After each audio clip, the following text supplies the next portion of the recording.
जय भीम। जय भीम। दोस्तों, आज का सब्जेक्ट जो है रिकंस्ट्रक्शन ऑफ सोसाइटी, बहुत इंपॉर्टेंट सब्जेक्ट है। हम लोगों ने हालांकि इसको किसी विषय के रूप में या कहीं किताबों में नहीं पढ़ा है, लेकिन मैं इसको रिकंस्ट्रक्शन ऑफ सोसाइटी करने से पहले आपको ये बताना चाहूंगा कि reconstruction of which society, reconstruction of unjust society. देखिए, ये जो वर्ड है reconstruction of unjust society based on caste, जो समाज जाति के आधार पर अपना वजूद खो चुके होते हैं, that is called unjust society. इसको बड़े गौर से समझें और जानें। जिस तरह हमने आपको देखिए एजुकेशन बताया, कास्ट की प्रॉब्लम बताई, स्टुपिडिटी, नोशन ऑफ स्टुपिडिटी बताया, एजुकेशन पढ़ाया, थोड़ा सा हमने थिंकिंग स्किल के बारे में बहुत उस पर जोर दिया, उसके बाद हमने आपको कॉपरेशन पर जोर दिया। ये चारों पांचों चीजें हमने आपको सबसे पहले इसीलिए बताई कि इन सारी चीजों को ग्रहण करके ही आप reconstruction of unjust society based on caste कर सकते हैं। एक एग्जांपल दे रहा हूं ताकि आपको सारी चीजें समझ में आएंगी कि जब हम ऑपरेशन करते हैं ना, एक किसी ऑपरेशन थिएटर में किसी पेशेंट का जब हम ऑपरेशन करते हैं तो वहां पर एक आदमी ऑपरेशन नहीं करता। आपने देखा हुआ, एक आदमी, एक डॉक्टर नहीं होता, वह एनेस्थीसिया वाला खड़ा होता है, 4-5 डॉक्टरों की टीम होती है, एक सीनियर डॉक्टर होता है, तो उसमें कोई टाका लगाने, काटने का काम करता है, चीरा लगाने का काम करता है, पहले उसको एनेस्थीसिया देने वाला काम करता है, फिर उसके बाद उसको चाकू मारने का काम करता है एक डॉक्टर, और दूसरा फिर उसको खोलने का काम करता है, तीसरा उसमें ऑपरेशन करता है, चौथा फिर उसको टाका लगाने का काम करता है। और ये सारी प्रक्रिया कोई बोलता नहीं है, सबके मुंह पर मास्क लगा होता है चुपचाप। अभी जैसे सबने, हमारे धीमत प्यार अम्बेडकर जी ने बोला, it is peaceful revolution, operation is itself A peaceful revolution. वहां बिल्कुल शांति से सिर्फ जो डॉक्टर कर रहे होते हैं वो अपना हाथ आगे बढ़ाते हैं, और उनके हाथ में कैंची की जरूरत होती है तो कैंची वाला कैंची रख देता है, सुई धागे की जरूरत होती है तो सुई धागे वाला सुई धागा रख देता है, उसको ऑपरेट करने की जरूरत होती है तो उसको ऑपरेटिंग इंस्ट्रूमेंट्स हैं वो उसके हाथ में आते जाते हैं। हर डॉक्टर किसको क्या करना है सबको पता होता है, लेकिन वहां कोई आपस में किसी को बोलता नहीं, सिर्फ इशारा करते हैं, और जो जिसकी जरूरत है वो चुपचाप उसके हाथ में वो इशारा करता है और वो चीज उसके हाथ में आ जाती है और उसको आगे ऑपरेट करने लगता है। और इस तरह मिलकर के एक सक्सेसफुल ऑपरेशन, कब किस चीज की जरूरत है कोई किसी को बताता नहीं, सबकी समझ में होता है, सबके दिमाग में होता है कि इसके बाद क्या होना है, और इस तरह वो एक ऑपरेशन जो है ना सक्सेसफुल होता है, और लास्ट में सभी के ऑपरेशन से वो निकल करके हम डॉक्टर्स लोग बाहर आते हैं और पेशेंट की जान बच जाती है। Same thing is happened with here also. यहां क्या है, हमारी एक जो अनजस्ट सोसाइटी है, जो जाति के आधार पर अपना वजूद खो चुकी सोसाइटी है, उसका हमें ऑपरेशन करना है, उसका रिकंस्ट्रक्शन करना है। It is peaceful revolution. इसको हमें लड़ना झगड़ना या शोर शराबा करके नहीं करना। हमने जो आपको पांचों हथियार पहले बताए हैं, कास्ट, प्रॉब्लम ऑफ कास्ट या notion of caste, notion of stupidity, education, और एजुकेशन में भी एजुकेशन फिलोसफी ऑफ बहुजन नायक जितने भी हैं उनकी, जिसमें बाबा साहब, ज्योतिबा फूले इनकी, और उसमें हम लोग जॉन डिबे की भी फिलोसफी लेते हैं। इसके अलावा थिंकिंग स्किल, कॉपरेशन, ये सारे के सारे टूल्स, एक तरह के ये वेपन्स या टूल्स, जिन्हें भी कुछ भी मान लीजिए, ऑपरेशन करने के लिए जरूरी चीजें, कब किसकी आपको जरूरत है ये आपको स्वयं डिसाइड करना है, क्योंकि आपको सारी की सारी समस्या पता लग चुकी है, ऑपरेशन की प्रोसीजर आपको पता लग चुकी है, और ऑपरेशन किसका करना है, क्या करना है, कब किस चीज की आपको उस ऑपरेशन में जरूरत होगी, ये सारे टूल्स हम आपके हाथ में पहले से ही पकड़ा चुके हैं, आपके हाथ में हैंड ओवर कर चुके हैं। ये आपकी अक्लमंदी और आपकी बुद्धिमानी पर, आपके एक्सपीरियंस पे डिपेंड करता है कि आप किस टूल्स का प्रयोग कहां करेंगे और किस तरह आप रिकंस्ट्रक्शन ऑफ सोसाइटी करेंगे। ये मैंने एक एग्जाम्पल भूमिका आपको इसलिए बनाई है ताकि आपको उस चीज की नजाकत को समझने में, कि ये जो पीसफुल रिवॉल्यूशन अभी जो बड़े साहब ने हमारे ने बोला, दीनदयाल पी आर अम्बेडकर जी ने, उसका गहराई में जाकर के अर्थ समझना है कि पीसफुल रिवॉल्यूशन किस तरह है। तो मैंने अभी आपको जो ऑपरेशन थिएटर का एग्जाम्पल दिया है, दैट इज पीसफुल ऑपरेशन। और वहां पर कोई भी चीखता चिल्लाता नहीं है, कोई जोर शोर शराबा नहीं होता, पेशेंट सामने पड़ा होता है, जिसको जिस चीज की जरूरत होती है, ऑपरेशन सक्सेसफुल, धीमे धीमे कब किस चीज का प्रयोग करना है सब कुछ हो जाता है। यही सिद्धांत हमको यहाँ पर रिकंस्ट्रक्शन ऑफ अनजस्ट सोसाइटी को करने में करना होता है। दोस्तों, इस ऑपरेशन को करने के लिए सबसे पहले हमें आपको एक सम्राट अशोक के समय का, क्योंकि सम्राट अशोक के जो शासन काल है वो अपने समय में एक यूनिक शासन काल रहा है, एक यूनिक ऐसा पीरियड रहा है जिसके टाइम में जिसको भारत को सोने की चिड़िया या विश्व गुरु का खिताब मिला हुआ था, और जिसके अंदर जाति की जो दानव है, जाति की जो धारणा है उसका पूरा तहस नहस हो चुका था, और जो वर्ण व्यवस्था बिल्कुल अपनी जीर्ण शीर्ण अवस्था में जा चुकी थी, और जो जो बहुजन समाज है या जो गिरा कुचला जो दबा हुआ समाज था, वो अपनी सिर उठा करके फुल फ्रीडम के साथ जी रहा था। तो ये सब किसने किया और कैसे किया और किन किन टूल्स का प्रयोग किया, ये सारी चीजें हम आपको शॉर्ट में बड़ी डिस्कस करेंगे, क्योंकि हम ये मान के चल रहे हैं अब कि हमने ये सारी चीजें आपके सामने पहले डिस्कस कर चुके हैं। ये सारे टूल्स हम सारे जरूरत के ऑपरेशन थिएटर के जो ऑपरेशन के जो औजार है वो हम आपके हाथ में पहले पकड़ा चुके हैं। तो आप किस टूल्स का प्रयोग कहां करोगे ये आपकी समझदारी के ऊपर डिपेंड होता है। तो मैं पहले टूल्स को ही बता रहा हूं। सबसे पहले हमने बोला था आपको कि सबसे पहले हमें कास्ट की समस्या, ये जो रिकंस्ट्रक्शन ऑफ सोसाइटी की जो प्रॉब्लम कहां से शुरू हुई, आदमी को हमारे को ये जो हमारा समाज अनजस्ट सोसाइटी में कैसे कन्वर्ट हुआ, किसके कारण कन्वर्ट हुआ, जो मेन कॉज था, जो रीजन था, जो असली बीमारी थी, वो थी नोशन ऑफ कास्ट या कल्चर ऑफ कास्ट, ये जाति की धारणा, जिसकी वजह से हमारा समाज जो है वो बीमारू हुआ या अनजस्ट सोसाइटी में कन्वर्ट हुआ। तो दोस्तों, कास्ट के लिए मैं आपको मेन मेन नट सेल में बता रहा हूं, क्योंकि मैं ऐसी उम्मीद करता हूं कि कास्ट के ऊपर हम आपको बृहद चर्चा 10 दिन तक हमने कास्ट के ऊपर चर्चा की थी, इसीलिए मैं ज्यादा डिटेल में न जाऊंगा, उसकी मेन मेन बातों को आपके सामने रिमाइंड करते हुए एज ए टूल आपके सामने आगे बढ़ता जाऊंगा, क्योंकि समय बहुत कम है और पांचों टूल्स को डिटेल में डिस्कस करना शायद यहाँ संभव नहीं हो सकेगा। तो मेरी कोशिश होगी कि मैं उन टूल्स को नट सेल्स में आपके सामने उन बातों को केवल रखूंगा, जैसा भी हमारे दीनदयाल पी आर अम्बेडकर जी ने कहा है कि सारी कहानी हमको दोहराने की जरूरत नहीं, हम केवल आपको मुख्य मुख्य बातें वहां से बताते हुए आगे चले जाएंगे। अब किस चीज का प्रयोग कहां आपको करना है, आपको ये आपके हवाले होगा, आप समाज का रिकंस्ट्रक्शन करने में उनका किस तरह प्रयोग करोगे ये आपके ऊपर डिपेंड करता है। तो दोस्तों, सबसे पहले मैं कल्चर ऑफ कास्ट या कल्चर ऑफ स्टुपिडिटी पे आता हूं। दोस्तों, कास्ट इज ए नोशन, ये हम आपको पहले बता चुके हैं। It is not a physical barrier, it is simply A state of mind. और इसमें स्टेट ऑफ माइंड में क्या है, स्टेट ऑफ स्टुपिडिटी। यहां मेन चीज आती है स्टेट ऑफ स्टुपिडिटी। हमें थ्रस्ट देना है जाति को समझने के लिए, स्टुपिडिटी को समझना है।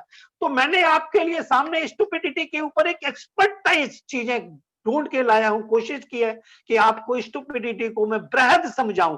जब मैं स्टुपिडिटी को आपको अच्छी तरह एक्सप्लेन कर दूंगा तो आपको जाति को समझने में बहुत आसानी होगी, और उसका एनिहिलेशन, उसको डिकास्ट करना, उसको कास्टलेसनेस करना, ये सारा का सारा आपको अच्छी तरह से तुरंत समझ में आएगा। स्टुपिडिटी क्या है? देखिए, stupidity means lack of learning, thinking, understanding, driving and thriving. ये मैं आपको पहले भी सारा डिटेल में बता चुका हूं, और यहां पर भी आपको एक बार मैंने आपको फिर बता दिया कि मूढ़ता किस किस बात की, लर्निंग यानी सीखने की, सोच विचार करने की, समझने की, ड्राइव करने की, और थ्राइव करने की यानी हम फल फूल करके रहने की जो समस्या है हमारे सामने, फ्लोरिश होकर के रहने की, खुशहाल जीवन जीने की, ये सारी चीजों की लैक ऑफ दीज थिंग्स होती है, दैट इज कॉल्ड स्टुपिडिटी। अब मैं स्टुपिडिटी को लेकर के विभिन्न विभिन्न जो लोगों ने अपने अपने क्या विचार दिए हैं, मैं थोड़ा सा नट सेल्स में आपके सामने रीड करता जाता हूं, ताकि मैं इतनी उम्मीद करता हूं आपको कि ये सारी चीजें आपको, क्योंकि हम पहले बता चुके हैं, इसलिए आपको केवल रिमाइंड करने में ये आपका मदद करेंगी। Far more of the bird, far more of the bird's misery is caused by stupidity and blind faith than by wickedness। ये हमारे बाबा साहब ने बुद्धा एंड इस धम्मा लिखते वक्त ये लिखा है कि इस दुनिया में पाप कर्म इतने ज्यादा हमारी दुर्गति का कारण नहीं है। चरित्रहीनता, दुराचार, पाप, ये ऑल आर कॉल्ड अंडर, मतलब किसमें कहती हैं ये के सारे ये मिजरी के विक्टनेस में आते हैं। ये सारे के सारे मिजरी मानने हमारी दुर्दशा के कारण नहीं है, जितनी हमारी स्टुपिडिटी यानी मूढ़ता, जितनी हमारी मूढ़ता ने हमारा जो नुकसान किया है, इतना हमें इस पाप अत्याचार और उसने नहीं किया जितना हमारी इस सोच ने हमारा नुकसान किया है। ये बाबा साहब ने हमारे को बहुत पहले ही एक्सप्लेन कर दिया है। Man's wisdom has definite limit, but stupidity has no limit। ये बर्नार्ड एडनोर जो कॉनार्ड एडोनेयर, इनका एक नाम है कॉनार्ड एडोनेयर, इन्होंने बोला है man's wisdom has definite limit but stupidity has no limit. मनुष्य की जो बुद्धि है उसकी तो एक सीमा होती है, लेकिन मूढ़ता की कोई सीमा नहीं होती है। और नेक्स्ट हमारे नेपोलियन बोनापार्ट, देखिए क्या कहते हैं। नेपोलियन बोनापार्ट को दुनिया जानती है कि उसने किस तरह का राज्य किया और किस तरह राजतंत्र की दुहाई, प्रजातंत्र की दुहाई देकर के राजतंत्र की स्थापना की और खुद राजतंत्र का संचालक बन बैठा। तो उसका क्या विचार है, वो कहता है rascality has limit but stupidity has no limit. है गुंडई या जिसको बदमाशी कहते हैं, रेस्कैलिटी का मतलब गुंडई या बदमाशी, हैज लिमिट, इसकी भी कोई सीमा होती है, लेकिन मूढ़ता की कोई सीमा नहीं होती है। ये नेपोलियन बोनापार्ट कहते हैं। और रॉबर्ट ए हैनलेम क्या कहते हैं, never under estimate the power of human stupidity. मनुष्य की मूढ़ता की कोई सीमा नहीं होती, उसको कभी भी अंडर एस्टिमेट करो मत करो, क्योंकि ये आदमी कितनी सीमा तक पागल मूड हो सकता है, बेवकूफ हो सकता है। अब इसके लिए कार्ल क्रॉस क्या कहते हैं, देखिए stupidity and is an elemented force। Stupidity is an elemented force for which no earthquake is a match। तूफान, जो जमीन को हिला देने वाला जो अर्थक्वेक आता है ना, भूचाल, वो भी इसकी समानता के बराबर नहीं है, यानी उससे भी ज्यादा ये भयंकर होती है। ये कार्ल क्रॉस कहते हैं। इसी तरह एल्बर्ट हब्बर्ड क्या कहते हैं, देखिए जीनस में have it's limitation but stupidity is not दस हैंडीकैप। बुद्धिमानी की, जीनस लोगों की कुछ सीमाएं हो सकती हैं, लेकिन बुद्धिमत जो मूढ़ता है वो इतनी ज्यादा हैंडीकैप्ड नहीं है, यानी इतनी वो असहाय नहीं है, वो किसी भी सीमा तक जा सकती है। ये एल्बर्ट हब्बर्ड कहते हैं। और इसी तरह हमारे जोहान श्यूमो क्या कहते हैं, idleness is the stupidity of the body. Idleness is the stupidity of the body and stupidity is the idleness of the mind. देखिए कितनी बड़ी बात कही है कि idleness is the stupidity of the body but stupidity is the idleness of the mind. ये हमारे दिमाग का सुस्ताऊपन है, या ये मूढ़ता जो है वो हमारे दिमाग को सुस्त करने वाली चीज है। ये चीज हमें जोहान श्यूमो कहते हैं। अच्छा, इसके बाद में ऑस्कर बिल्डे क्या कहते हैं, देखिए there is no sin except stupidity. इस दुनिया में मूढ़ता से बड़ा कोई पाप नहीं है, वो उसको इतना भयंकर बताते हैं।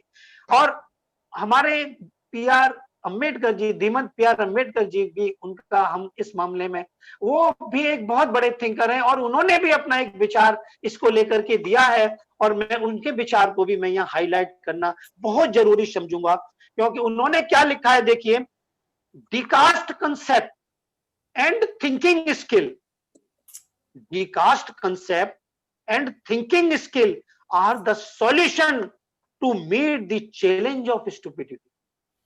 डिकास्ट कंसेप्ट यानी कास्ट को डिकास्ट करने की जो हल्का, जाति का असर हल्का करने की जो प्रक्रिया है, और थिंकिंग स्किल यानी सोच विचार करने की जो दक्षता है, are the solution to meet the challenge of stupidity. मूढ़ता से सामना करने के लिए इन दोनों चीजों की बहुत बहुत ये फायदेमंद है या जरूरत है इन दोनों की। हाँ, during the empire of Ashoka the great, during the empire of Ashoka the Great, education, thinking skill and cooperation used as the dynamite to kill this stupidity। इस मूढ़ता को सम्राट अशोक के जमाने में शिक्षा, सोच विचार करने की कला और सहयोग सहकार यानी कॉपरेशन के रूपी तीनों के मिश्रण रूपी डायनामाइट से इसको धराशायी किया गया था, इसको उड़ाया गया था। इसीलिए दोस्तों मैंने ये स्टुपिडिटी की आपको इसीलिए की है ताकि आपको कास्ट का जो कंसेप्ट है कि caste is another name of stupidity, ये जो स्टुपिडिटी है ये मैंने आपको इसीलिए एक्सप्लेन की है ताकि आपको कास्ट का कंसेप्ट ये समझ में आए कि कास्ट हमारे लिए कितनी बड़ी स्टुपिडिटी है।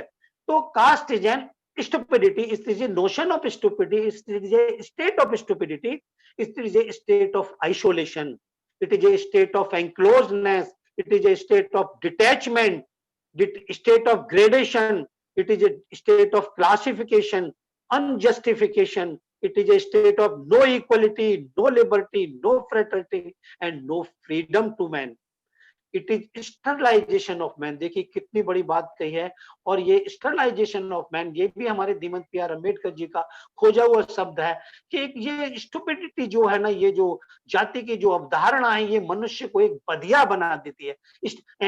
स्टरलाइजेशन आप देखे होंगे, जानवरों को जब बधिया बना दिया जाता है तो he is not capable to further production या जनरेशन के काबिल नहीं रहता। तो इसी तरह ये हमारे को एक बार जाति दे देती है तो फिर हम उसी जाति में जीवन भर अपना काट देते हैं, उससे हम चिपटा करके बाहर नहीं निकल सकते। वो एक तरह से वो हमें बधिया कर देती है, उसमें जीने के लिए मजबूर कर देती है। और इट इज प्रो ग्रुपिज्म, ये ग्रुपिज्म को बढ़ावा देती है और इस डिसलॉयल्टी को बढ़ाती है, जिससे क्या, जिसको हम देशद्रोह की श्रेणी में हम गिनते हैं। और ये क्या करती है, इसमें से ना जो लॉ ऑफ इमिटेशन है, इट इज ब्राह्मणवाद इज द या Brahmans are the creator of law imitation. जो अंधानुकरण का जो नियम है, जिसको ब्राह्मणवाद को हम उसको शुरुआत करने वाला या उनका फाउंडर मानते हैं, कि इस लॉ ऑफ इमिटेशन की सूत्रधार भी जाती है। और उसमें child marriage, no widow marriage या सती प्रथा और ये जो कर्म कांड, पाखंड, हाइपोक्रेसी जो है और ब्लाइंड फेथ, ये सारी की सारी चीजें सेक्रेडनेस और डिविनिटी से जोड़ करके ये सारे हमको अंधविश्वास पूर्ण बना देना, ये सारी की जाति की विशेषताएं हैं। तो ये सारी जाति हमको किस तरह नुकसान करती है, ये सारी की सारी चीजें मैंने आपको स्टुपिडिटी को लेकर के बताई। तो दोस्तों इस कास्ट को डिकास्ट करने के लिए आपको एजुकेशन, थिंकिंग स्किल और कॉपरेशन, ये तीनों चीजें इंडिविजुअल रूप में एक एक रूप में अपने आप का प्रयोग करने भर से ही कास्ट जो है ना वो डिकास्ट होना शुरू कर जाती है। आदमी एजुकेट हो जाता है और कास्ट के बारे में जानने लग जाता है तो वो उससे बचने की छटपटाहट सोचने लग जाता है और कुछ ऐसे काम करने लग जाता है ताकि उसका डिकास्ट जो नोशन है वो शुरू हो जाता है। इसी तरह कॉपरेशन का प्रयोग करने से, इसी तरह थिंकिंग स्किल का प्रयोग करने से, थिंकिंग स्किल के लिए तो यहां तक कहते हैं कि the caste is a dangerous virus then thinking skill the potential antivirus. Thinking skill is the potential antivirus. तो और कॉपरेशन तो इन तीनों दोनों के साथ, एजुकेशन और थिंकिंग इसके साथ मिलकर के डायनामाइट का रूप बना देती है और वो उसको डिकास्ट से भी आगे ले जाकर के एनिहिलेट ऑफ कास्ट करती है, एनिहिलेशन ऑफ कास्ट में कन्वर्ट कर देती है इन तीनों चीजों का। यानी जो मिल करके अगर हम एक जॉइंट उसका प्रयोग करते हैं तो वो एनिहिलेशन ऑफ कास्ट में बढ़ जाते हैं। और जब एनिहिलेशन ऑफ कास्ट होता है समाज का, लेकिन दोस्तों असली जो कास्टलेसनेस की स्थिति जो आती है that is after reconstruction of society. जब हम अपने इंटेलेक्चुअल इंडिविजुअल्स को एक कॉपरेटिव इंटेलेक्चुअल क्लास में कन्वर्ट करते हैं तो जो उनका मिला जुला जो डायनामाइट बनता है, जो इंटेलेक्चुअल कॉपरेटिव इंटेलेक्चुअल क्लास का वो जो असर है, जो हमें अल्टीमेट कहां ले जाता है, reconstruction of society. And this reconstruction of society is itself A dynamite और इटसेल्फ ए, कहते हैं ना, tools for and castlessness, to create the situation of castlessness की स्थिति लाने के लिए reconstruction of society is must।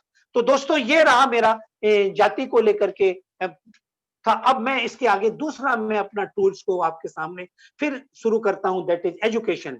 और एजुकेशन को फील्ड में हम आपको मेन सबसे ज्यादा हम अशोका के जमाने की एजुकेशन, और उसमें अशोका के जमाने की एजुकेशन मैं इसलिए थोड़ा सा शुरू करना चाहता हूं क्योंकि उसके जमाने में हमारा जो एजुकेशन का स्टेटस था उसमें इमोशनल इंटेलिजेंसी और थिंकिंग स्किल जैसे सब्जेक्ट बहुत कंपलसरी थे, और जिनको कंपलसरी होने की वजह से हमारे समाज का जो माइंड का सेटअप था, जो ओपन माइंडेडनेस थी उनकी इतनी ग्रेट हो चुकी थी कि वहां पर लोगों का जो मॉरल एथिकल जो वैल्यूज थी ना, वो इतनी ऊंचे दर्जे की हो गई थी कि आदमी के अंदर, उनके अंदर जो मॉरलिटी थी वो उनकी उच्च स्तर पे आ गई। और उनके यहाँ जो 5 जो हमारे जो जिनको आप हम एथिकल वैल्यूज कह सकते हैं, ऑनेस्टी, है ना, ये चोरी ना करना, बदमाशी ना करना, गुंडई ना करना, झूठ चुगली ना करना, ये शराब इस तरह की चीजों का सेवन ना करना, और एक दूसरे की केयरिंग ऑफ अदर्स, ऑनेस्टी है, ये सारी की सारी चीजें, social responsibility, caring of others, ये सारी की सारी इथिकल वैल्यूज जो है ना आदमी के अंदर इतनी ऊपर सर्वोपरि स्टेज पे आ गई, ऑप्टिमम लेवल पे आ गई कि सम्राट अशोक को समाज को रिकॉन्स्ट्रक्ट करने में इन चीजों ने बहुत बड़ी मदद की। तो अब मैं सम्राट अशोक की एजुकेशन को यही खत्म करता हूं कि उनकी शिक्षा में अन्वेषकीय शिक्षा प्रणाली जो फैकल्टी ऑफ थिंकिंग स्किल थी, जिसके वजह से उन्होंने अपनी शिलालेखों में लिखा है कि मैं जो कुछ भी अपने समाज में समाज के कल्याणकारी कार्य और अपने समाज की धन धान्यता के लिए या समृद्धि के लिए जो कार्य कर सका हूं, उन सब के लिए मैंने अपनी जनता को या अपने प्रजा को सोशल जो मतलब उसकी जो इमोशनल इंटेलिजेंसी और सोच विचार करने वाला बना करके, यानी स्किल्ड थिंकर बना करके मैं उनको अपने समाज को धन धान्य पूर्ण बना सका हूं, या जो जिसको आप कहते हैं ना कि वो विश्व गुरु या सोने की चिड़िया की जो स्टेज है, वो स्टेज लाने के लिए उन्होंने थिंकिंग स्किल को बहुत जिम्मेदार ठहराया है कि हम इसके लिए, ये ही हमारी थिंकिंग स्किल की वजह से ही हम इतना धन धान्य और सोशल वेलफेयर और काम कर सके, जिसको आप गोल्डन पीरियड या मौर्य काल को आप गोल्डन पीरियड में मानते हो। तो दोस्तों इसके बाद में सीधा का सीधा वहां पे आ जाऊंगा क्योंकि उनके जमाने में तो एजुकेशन का सिस्टम बहुत अच्छा था, लेकिन जब पुष्यमित्र शुंग ने बृहद्रथ की हत्या के बाद एजुकेशन सिस्टम को क्रैश कर दिया, बहुजनों के लिए एजुकेशन सिस्टम के द्वार बंद कर दिए। उन्हें मालूम था कि इनकी बहुजनों की या मौर्य वंश की एजुकेशन सिस्टम में इमोशनल इंटेलिजेंस और थिंकिंग स्किल एक बहुत अच्छे विषय हैं, और ये कॉपरेशन के माध्यम से, सहकार के माध्यम से इन्होंने हमारे ब्राह्मणवादी मनुवादी व्यवस्था को तहस नहस कर दिया है, विध्वंस कर दिया है। इसीलिए इनकी इसी सबसे पहले इसी प्रणाली को खत्म किया जाए, और उन्होंने हमारी शिक्षा को हमको बलात् कहते हैं ना, जो कास्टिज्म सिस्टम को बढ़ावा देने के लिए, इट इज फोर्स्ड इग्नोरेंस, बलात् थोपना, हमारे को डिनाइल ऑफ एजुकेशन करके उन्होंने बलात् अज्ञानता हमारे ऊपर थोपने का काम किया।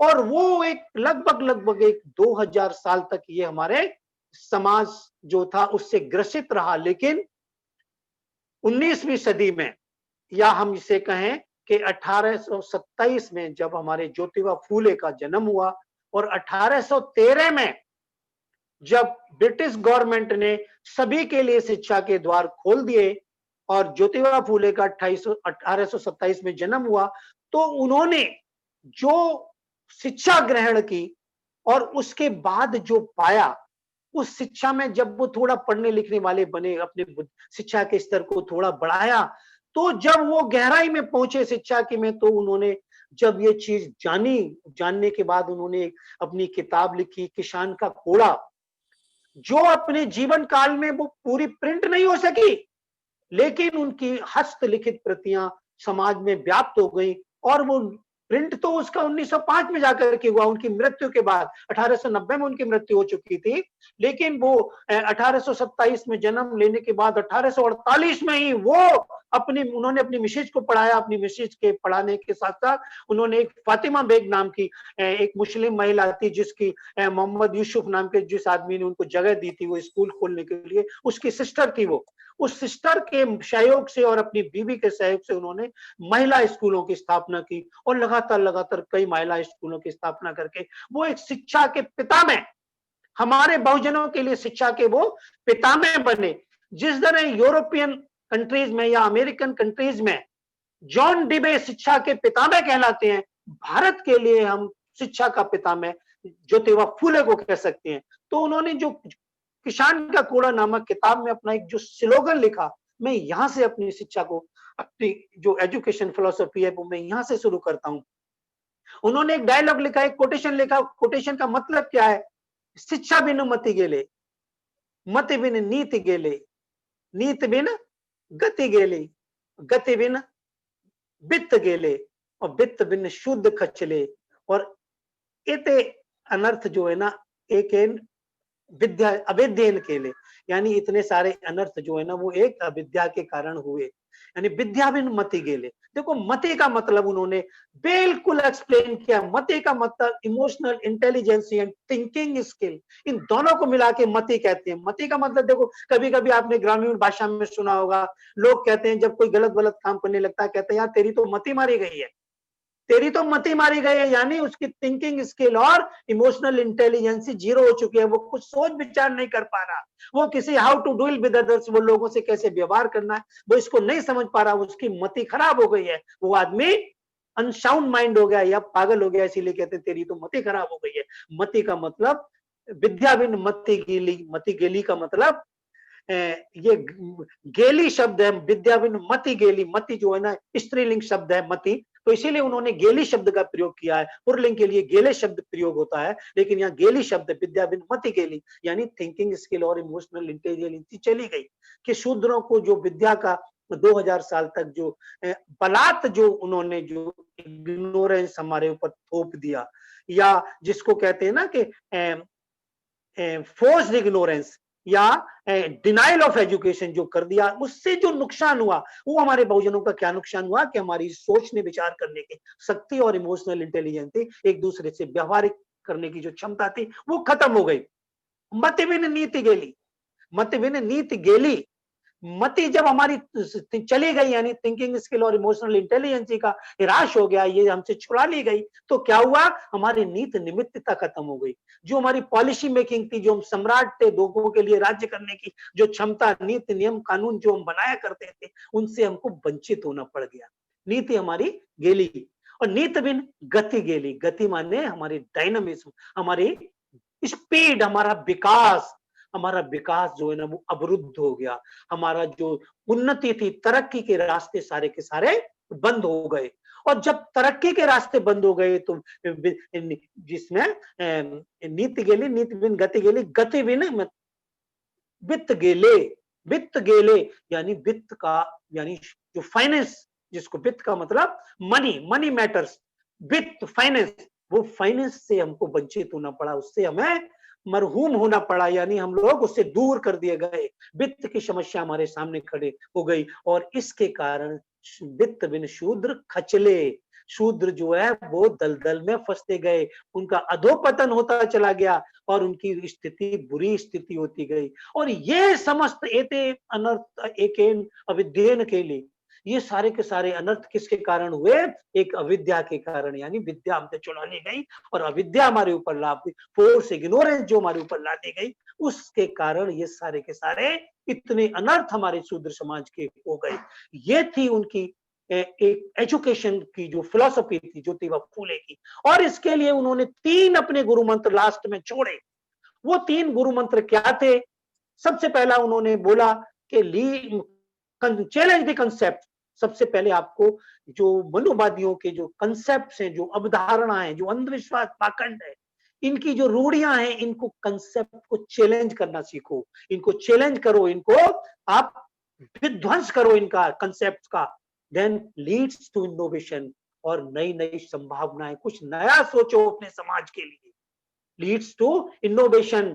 और तीसरा उन्होंने गुरु मंत्र दिया इसमें ही, रिजॉल्व टू क्रिएटिविटी, यानी अपनी अब नई नई जो संभावनाएं सोचेंगे उनसे क्या होगा, क्रिएटिविटी की ओर, क्रिएटिविटी करने के लिए, यानी नया सृजन करने के लिए, नए नए आविष्कार हमारे समाज के हित के लिए जो नए नया सृजन कर सकते हो, उसके करने का दृढ़ संकल्प हो जाओ, कृत संकल्प हो जाओ। यानी रिजॉल्व माने कृत संकल्प, दृढ़ निश्चय करना, कि हमको दृढ़ निश्चय कर लेना है कि हमें अपने समाज के हित के लिए नए नए कार्य, नई नई संभावनाओं की तलाश करनी है, यानी रिजॉल्व टू क्रिएटिविटी। ये 3 गुरु मंत्र दिए, और इन्हीं 3 गुरु मंत्रों को, तभी तो हमारे बाबा साहब जो है ना, उनको ज्योतिबा फूले को अपना तीसरा गुरु मानते थे, उनको गुरु मानते थे। तीसरा गुरु कैसे, भगवान बुद्ध को पहला गुरु मानते थे, कबीर को वो दूसरा गुरु मानते थे। लेकिन शिक्षा की जब ये चीज उनकी पढ़ी उन्होंने, किसान का कोड़ा नामक, और ये जो डायलॉग पढ़ा, तो बाबा साहब ने इसको पढ़ने के बाद उनके दिमाग में भी बहुत सारी क्रांति हुई।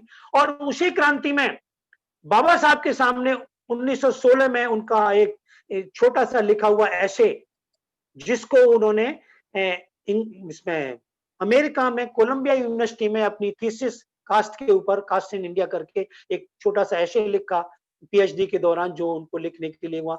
तो देखिए, जब उनकी उम्र 25 साल थी, और 25 साल की उम्र में उन्होंने कास्ट को लेकर के, भारतवर्ष में जो कास्ट का कंसेप्ट था, उसको उन्होंने, उसकी व्याख्या करके जब उस ऐसे को लिखा, और उसमें एक कल्चर ऑफ कास्ट को उन्होंने एक्सप्लेन किया अपनी तरह से, तो सारे दुनिया के विद्वान लोगों के दिमाग के स्क्रू खुल गए कि 25 साल का नवयुवक, जो एक शोषित समाज से, भारतवर्ष से आकर के भारत की जातीय व्यवस्था की जो दयनीय पोजीशन को किस तरह सबके सामने रख रहा है, उन्होंने उनको बहुत मोटिवेट किया, और उनसे सारे लोग मोटिवेट खुद भी हुए। और जॉन डिबे, जो वहां के उस समय तत्कालीन प्रोफेसर थे, जिसके अंडर में वो पीएचडी कर रहे थे, या जो यूनिवर्सिटी के उस समय एजुकेशन डिपार्टमेंट के हेड थे, उनके अंडर में जॉन डिबे, इसीलिए उनसे प्रभावित हुए।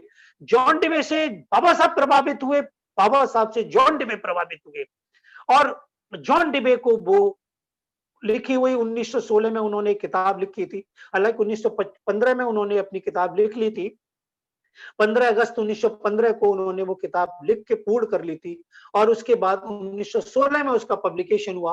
और इत्तेफाक से वो पब्लिकेशन बाबा साहब को पढ़ने के लिए कोलंबिया यूनिवर्सिटी की लाइब्रेरी में मिला, और वहां से जो उन्होंने शिक्षा का दर्शन जॉन डिबे का पढ़ा, तो और इधर ज्योतिबा फूले अपने तीसरे गुरु, और जॉन डिबे को उन्होंने अपना चौथा गुरु मानते हुए, आप लोग ये शायद ये सोचने को मजबूर होंगे कि वैसे तो अभी सभी लोग आप जान चुके हैं कि जॉन डिबे उनको उन्होंने अपना चौथा गुरु बोला है। और अपना गुरु किस लिए बोला है, कि अगर आप एनिहिलेशन ऑफ कास्ट पढ़िए, तो उनके 25वें खंड में, 25वें जो चैप्टर में, उन्होंने उनको अपना गुरु, मेरे गुरु करके अपना अपना गुरु बोला है। और उनको जॉन डिबे को अपना चौथा तो नहीं, मतलब अपना गुरु माना, इसका मतलब चौथे, तीसरे जब ज्योतिबा फूले थे, तो ऑटोमेटिक वो हमारे उनके चौथे गुरु हुए। और ये बात उनकी उससे भी हो जाती है कि जब वो 1 जून 1800 मतलब 1952 को अमेरिका में जो इसका जॉन डिबे का निधन हुआ, और 2 जून 1952 को बाबा साहब को कोलंबिया यूनिवर्सिटी द्वारा मानद उपाधि, एलएलडी की जो मानद उपाधि दी गई थी, उसके लिए जब 2 जून 1952 को बाबा साहब कोलंबिया यूनिवर्सिटी गए, अमेरिका में उतरे, तो उन्होंने जाते ही सबसे पहले जॉन डिबे के बारे में पूछा कि मैं जॉन डिबे से मिलना चाहता हूं। तो वहां के लोगों ने उनको बताया कि sir, he is no more, yesterday itself he is expired, मतलब केवल कल ही उनकी डेथ हुई है, इसलिए ही इज नो मोर। तो उनको बहुत धक्का लगा, और उन्होंने 4 जून को ही अपनी मैडम को एक चिट्ठी लिखी, और उस चिट्ठी में अपनी संवेदनाएं जॉन डिबे के प्रति व्यक्त की। और उन्होंने एक एक सेंटेंस कोट किया, वो सेंटेंस मैं यहाँ पे बोलना आपके लिए जरूरी समझता हूँ। वो सेंटेंस था, I owe all my intellectual life to John Dewey, मैं अपने समस्त बौद्धिक जीवन में जॉन डिबे का ऋणी हूं। ये इतने बड़े शब्द वो एक आदमी अपने गुरु के लिए या उसके लिए ही बोल सकता है, जिससे वो जीवन में सबसे ज्यादा प्रभावित हुए। इसीलिए हम उनको उनका चौथा गुरु मानने के लिए सहर्ष इस बात को हम स्वीकार कर लेते हैं। तो अब मैं उनकी एजुकेशन पॉलिसी पे आता हूं कि जॉन डिबे की डेमोक्रेसी एंड एजुकेशन नामक किताब पढ़ करके और ज्योतिबा फूले की इस थ्योरी को पढ़ करके जो बाबा साहब ने अपना एक लोगो बनाया कि एजुकेट, एजिटेट एंड ऑर्गेनाइज, ये जो लोगो बनाया, इस लोगो को आपको समझना है। ये लोगो हमारे समाज के जन जन के दिमाग में आगे आपको प्रेषित करना है, उनके दिमाग में पहुंचा देना है। जिस दिन हम इस लोगो को अपने जन जन के दिमाग में पहुंचाने में कामयाब हो जाएंगे, शायद हमारी समस्या का बहुत कुछ समाधान हो चुका होगा। और ये लोगों को मैं थोड़ा सा एक्सप्लेन कर दूं, क्योंकि हम इसको डिटेल में आपके सामने एक्सप्लेन कर चुके हैं, लेकिन यहाँ एक छोटा सा रूप में इसको एक्सप्लेन करना भी जरूरी बनता है। एजुकेट, एजिटेट एंड ऑर्गेनाइजेशन, बाबा साहब ने जो एजुकेट वर्ड यूज किया, इससे इनका क्या आशय था, वो क्या चाहते थे, समाज को किस तरह का से एजुकेट बनाना चाहते थे, वो उनके दिल का मर्म इसमें छुपा हुआ है। वो मर्म है एजुकेट मीन्स, उनका आशय था लर्न एंड टीच थिंकिंग। उन्होंने एडवर्ड डिवानो की परिभाषा को अपनाया था एजुकेशन के बारे में। एजुकेशन की परिभाषा एडवर्ड डिवानो ने क्या दी है? एडवर्ड डिवानो लिखते हैं कि education means knowledge plus intelligence plus thinking skill, यानी ज्ञान, विद्वता और सोच विचार की जो दक्षता है, इस तीनों चीजों को मिलाकर के ही एजुकेशन पूर्ण मानी जाती है। अगर एजुकेशन में से किसी एक चीज का भी अभाव है तो वो एजुकेशन पूर्ण नहीं मानी जाएगी, वो एजुकेशन अधूरी है, उसका पूर्ण शिक्षा नहीं माना जाएगा। और ये चीज बाबा साहब ने इसको आत्मसात किया इस विचार को, और उन्होंने इसीलिए ये तीन लोगों देते वक्त तीनों चीजों को, एजुकेशन को उसमें डाला। एजुकेट मीन्स कि वही education knowledge plus intelligence plus thinking skill, लेकिन इसका मर्म उन्होंने, इसका सार क्या बताया? Learn and teach thinking. अपने समाज से वो कहते थे कि सोच विचार करने वाले, सीखने और सीखने वाले, सोच विचार सीखने और सिखाने वाले बनो, और सोच विचार और सीखने सिखाने वाला समाज बनाओ। ये इनका मर्म छुपा हुआ था, ये आशय था उनका। वो पूर्ण उसका एजुकेट का मतलब ये समझते थे कि हमारे समाज का जन जन सीखे, सोचना सीखे, सिखाए और अपने समाज को सोचने वाला समाज में परिवर्तित करे। और दूसरा उनका लोगों का पार्ट था एजिटेट। एजिटेट का मतलब वो हमारे लोगों को, हमारे समाज को क्या देना चाहते थे? एजिटेट का मतलब था लर्न एंड टीच पॉसिबिलिटीज, यानी जब आदमी एजुकेट हो जाएगा तो उसका नेक्स्ट स्टेप क्या होगा कि वो अपने समाज के लिए नई नई संभावनाएं तलाश करेगा, नई नई संभावनाएं खोजने वाला बनेगा और समाज को भी नया संभावनाएं खोजने वाला बनाएगा। ये उनका एजुकेट वर्ड में उनका मर्म, उनका दिमाग का जो सार छुपा हुआ था। और तीसरा उनका लोगों का पार्ट था ऑर्गेनाइज। ऑर्गेनाइज में वो क्या चाहते थे? ऑर्गेनाइज में वो चाहते थे लर्न एंड टीच क्रिएटिविटी, यानी जब आदमी एजुकेट हो जाएगा, वो लर्न एंड टीच थिंकिंग में माहिर हो जाएगा, उसके बाद वो अपने समाज के लिए लर्न एंड टीच पॉसिबिलिटीज करेगा, संभावनाएं, नई नई सोच विचार की जब करके संभावनाएं तलाशेगा तो उसका नेक्स्ट स्टेप क्या होगा? लर्न एंड टीच क्रिएटिविटी, यानी अपने समाज को नई नई सृजन करने के लिए, नए नए आविष्कार करने के लिए, समाज के हित के लिए नई नई उत्पाद करने के लिए, नई नई विचार, नई नई चीजें सृजन करने के लिए सीखने सिखाने, नया सृजन करने वाला बनो और अपने समाज को भी नया सृजन करने वाला बनाओ। ये ऐसा आशय उनके उसमें था। तो दोस्तों, मैं इस लोगो एजुकेट, एजिटेट एंड ऑर्गेनाइज को यही मैं अपना समाप्त करूंगा, और इसके बारे में फिर मैं थोड़ा सा जॉन डिबे की एजुकेशन पद्धति को थोड़ा सा यहाँ पर डिफाइन करना बहुत जरूरी समझूंगा, क्योंकि बाबा साहब को प्रभावित करने वाली ही वो एजुकेशन थी जिससे ये लोगो निकल करके आया। तो मैं यहां लिखता हूं कि हमारे जॉन डिबे क्या कहते थे? जॉन डिबे कहते थे education is not preparation for life but education is life itself. Education अपने जीवन को तैयार अपने करने के लिए नहीं है, बल्कि ये हमारा स्वयं जीवन है। बिना एजुकेशन के हमारा जीवन कुछ भी नहीं है। और वो कहते थे education is the process of development with in the experience, by the experience and for the experience. जो हमारा जो शिक्षा है वो क्या है? हमारे एक्सपीरियंसेस का एक्सप्लोरेशन है। अब जो हमारे तजुर्बे हैं, जो हमारे एक्सपीरियंस है, जो अनुभव है, उनका ही एक ये एक्सप्लोरेशन है।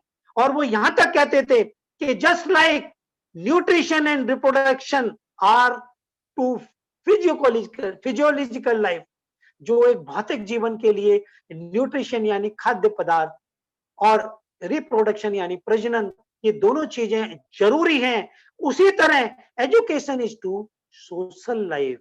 एजुकेशन उसी तरह सामाजिक जीवन के लिए जरूरी है। जिस तरह भौतिक जीवन के लिए खाना और प्रजनन जरूरी है, इसी तरह सामाजिक जीवन के लिए हमारे लिए शिक्षा जरूरी है।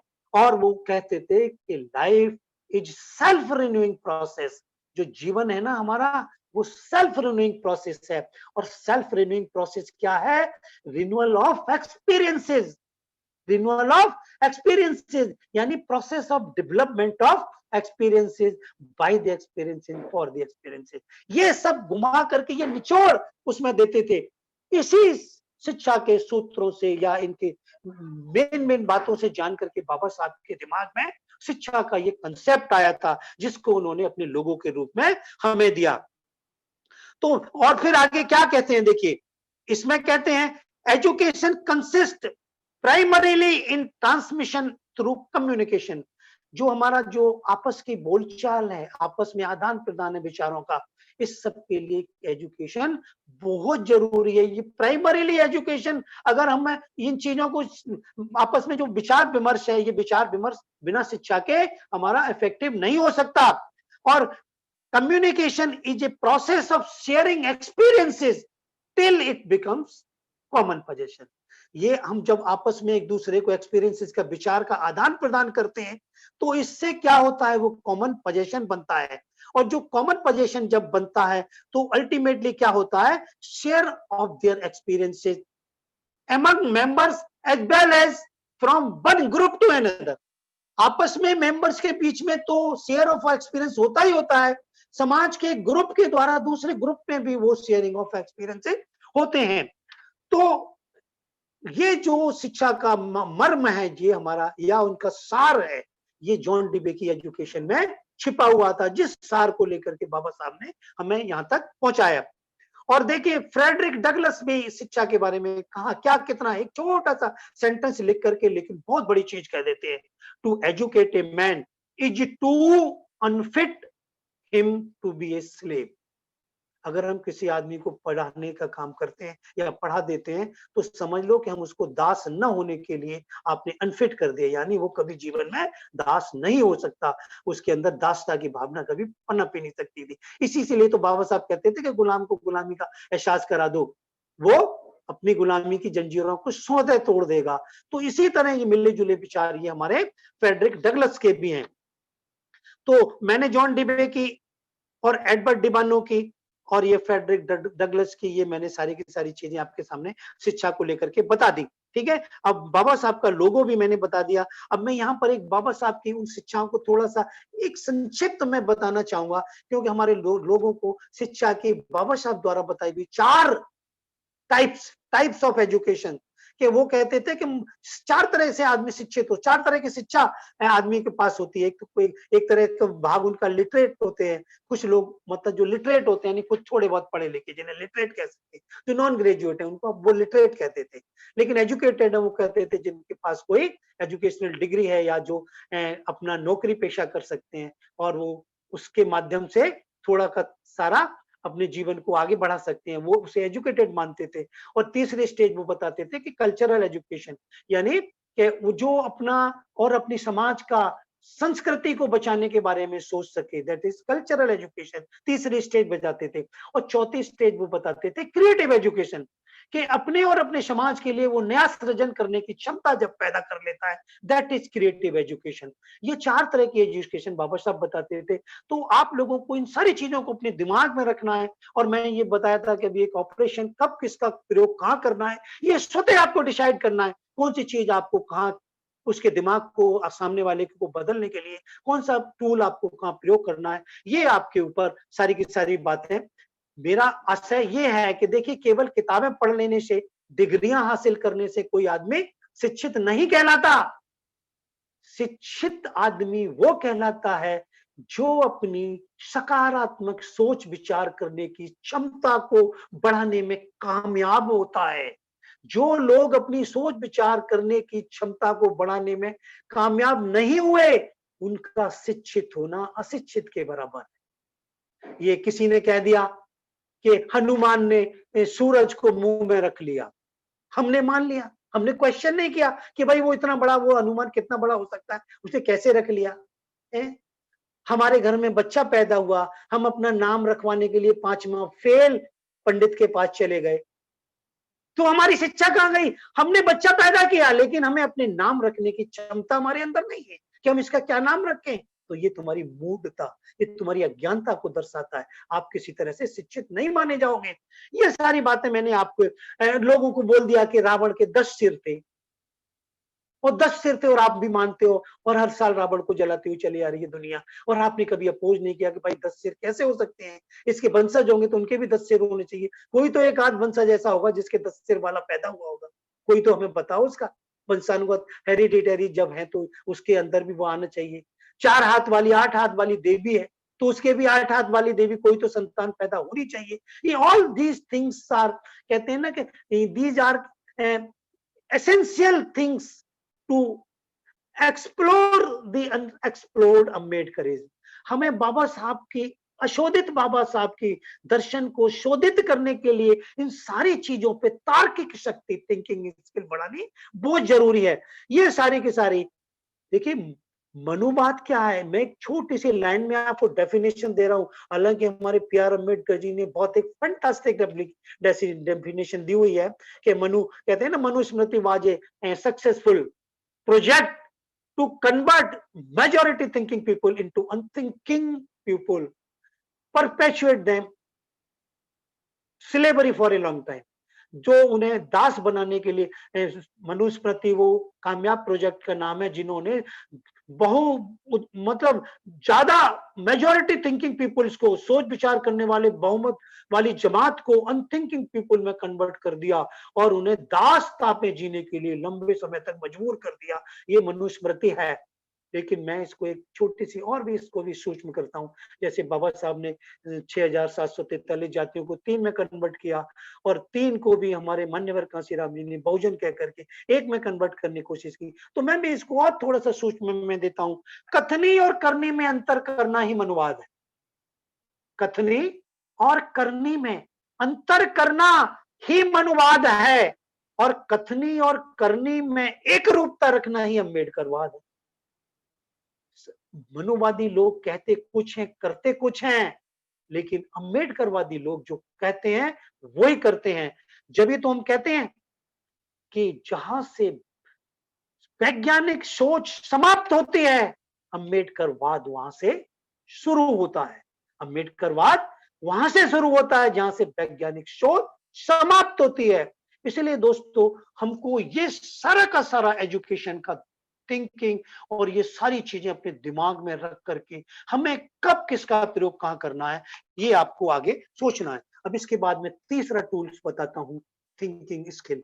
दोस्तों, थिंकिंग स्किल के ऊपर भी हम बहुत लंबा लेक्चर आपको दे चुके हैं, लेकिन यहाँ नटसेल में मैं आपको 3-4 डायलॉग्स बोलना चाहूंगा कि thinking skill is the life skill, thinking skill is the ultimate human resource.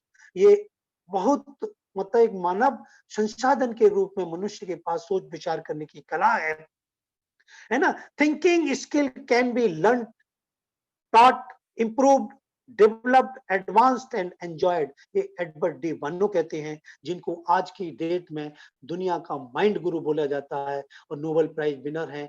और वो बहुत इस देश दुनिया में थिंकिंग स्किल को लिटरल थिंकिंग के नाम से देने वाले वो बहुत बड़े वैज्ञानिक हैं। To educate people in thinking skill means we are dealing with the most powerful force on earth. इस धरती पे अगर हम किसी को थिंकिंग स्किल सिखाने का काम कर रहे हैं तो समझो कि हम बहुत मोस्ट पावरफुल फोर्स तैयार करने का काम कर रहे हैं, है ना। Instead of judging our way forward we need to design our, instead of judging our way forward we need to design our way forward. If you do not design your future, then somebody else design it for you. We need to be thinking about what can be, not just about what is, है ना। और साथ में Edward डिवानो के दिए हुए escape plus search equal to think, इस सूत्र को भी हम अपने को अंदर आत्मसात करेंगे कि एस्केप करके पुरानी चीजों को एस्केप करना और नई संभावनाओं को सर्च करना ही तो थिंकिंग स्किल है। तभी तो कहते हैं कि current views of situation can not be equal to better views of situation. इस सूत्र को भी अपने दिमाग में आपको आत्मसात करना है। कभी कभी तो better views of situation may be 10 times better than current views of situation. इस चीज को भी अपने दिमाग में आपको रखना है और कब इसका प्रयोग कहाँ करना है, इसका बखूबी प्रयोग भी आपको सीखना है, क्योंकि the quality of our thinking will determine the quality of your future. We can, because we can, क्योंकि we can analyze our past, but we have to design our future ourselves। हमें स्वयं अपना फ्यूचर अपने लिए design करना है। तो no need to change attitude amongst people, just teach them thinking skill।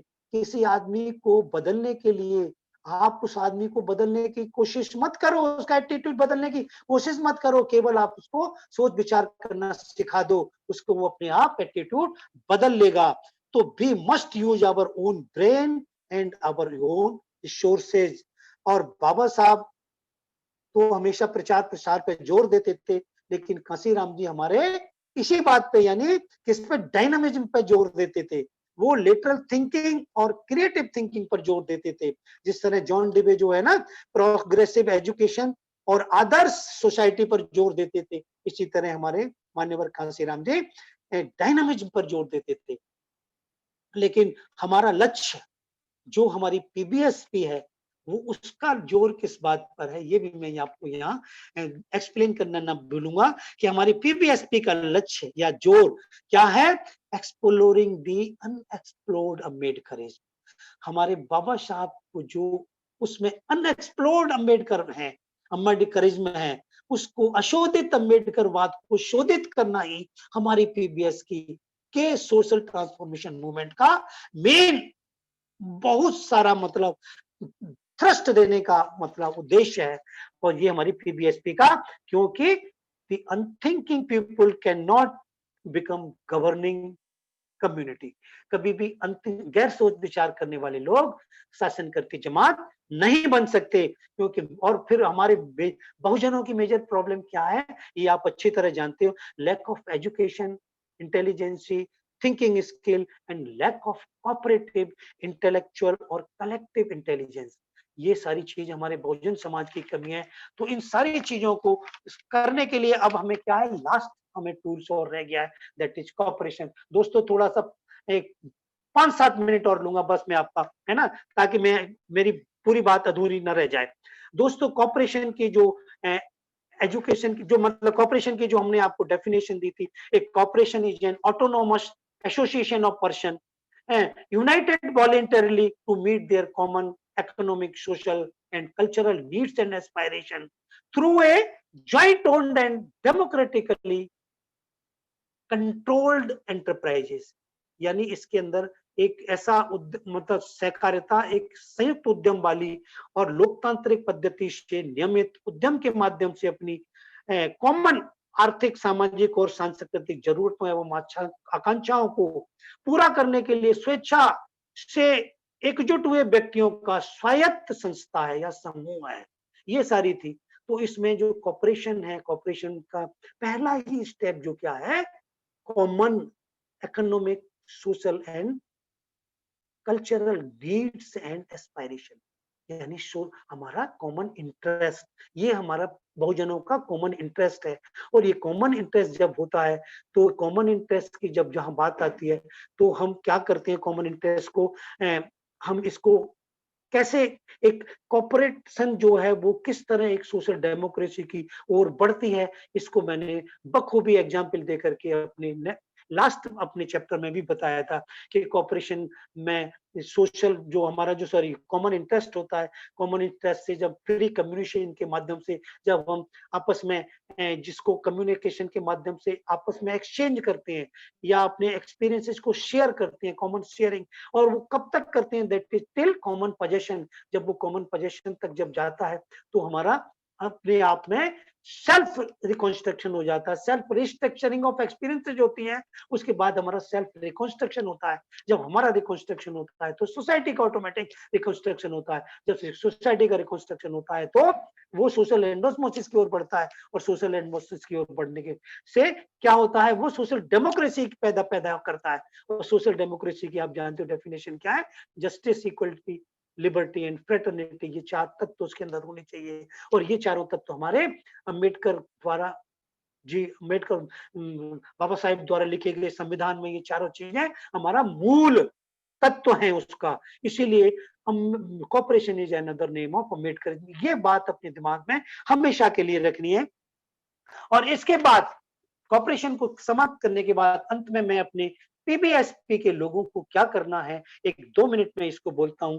Activist, PBSP activist must be open mindedness उसके अंदर होनी चाहिए, होल हार्टेडनेस होनी चाहिए, रेस्पॉन्सिबिलिटी टू फेस कॉन्सिक्वेंसेस, उनको जवाबदेह होना चाहिए, समाज के प्रति जिम्मेदारियों को लेने वाला बनना चाहिए, हैविंग साइंटिफिक रिसर्च एटीट्यूड, उसकी वैज्ञानिक सोच होनी चाहिए। पीबीएसपी वाले लोगों को उस चीज पे थ्रस्ट देना चाहिए कि उन्हें वैज्ञानिक सोच का धनी बनना चाहिए। Self help is the best help, team का जो टीम वर्क डायमेंशन उसके अंदर होना चाहिए, उन्हें दूसरे पे डिपेंड होकर के चलने वाली आदत नहीं होनी चाहिए। Self help is the best help, इस तरह के टीम वर्क डायमेंशन उनके अंदर होना चाहिए।